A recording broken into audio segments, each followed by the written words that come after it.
Om Bhastrika and Kapalabhati Pranayama techniques. Bhastrika, Bellows Breath, and Kapalabhati, skull shining, breathing, are both referred to as breath of fire techniques as they necessitate the pumping of the abdomen, but they are often confused. I'm going to try and keep it simple for you. So, Bhastrika breath is done with an active inhale and exhale where we're pumping the belly rapidly and we're breathing through the nostrils.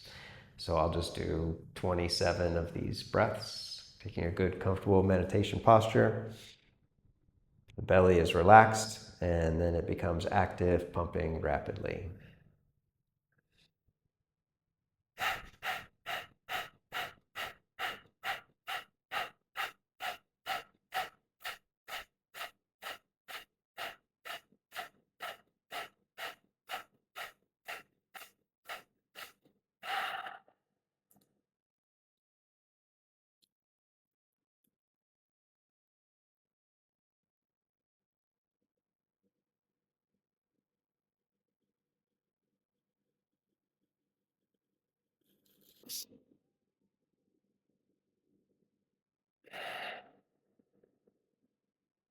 After doing breath of fire, it's nice to do a long kumbhaka of retention of the breath to enhance the meditation quality. So we've just nourished our brain and body with oxygen so we can go without for a little bit. And if you know the bandha action of lifting up from the pelvic floor, sucking the abdominal organs up and in, and sucking the throat in, then it creates a lock or a ceiling of the energy within the body. But paradoxically, it unlocks the flow of life force. Now, moving along, Kapalabhati breath. This is done with a passive, relaxed inhale and then a very forceful exhalation where we're snapping the navel in towards the spine and we're contracting the abdominals on the exhale. So inhale's relaxed, exhale. I'm going to do 21 of these. So they're powerful. You want to really bring more force, more contraction to that exhale, and then let the belly relax and just expand naturally on its own. So inhale.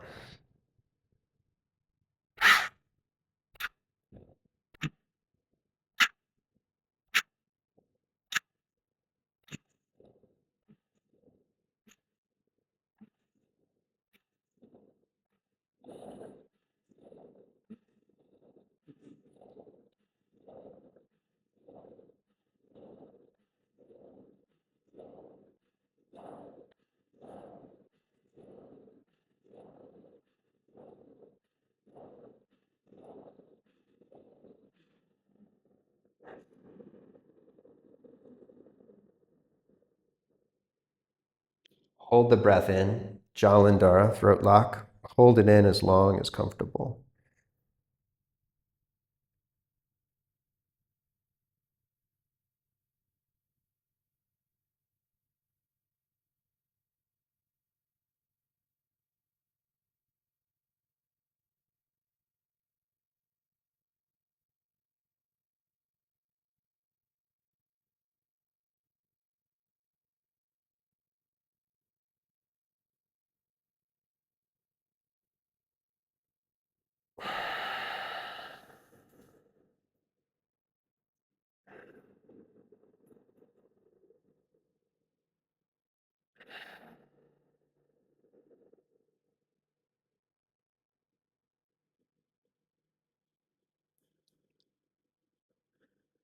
Bhastrika and Kapalabhati. Since Bhastrika is faster, you can do more repetitions of that, but you're going to do them for a shorter duration because if you were to maintain that breath and that pace for a long period of time, you would get over-oxygenated, you would get very high and lightheaded.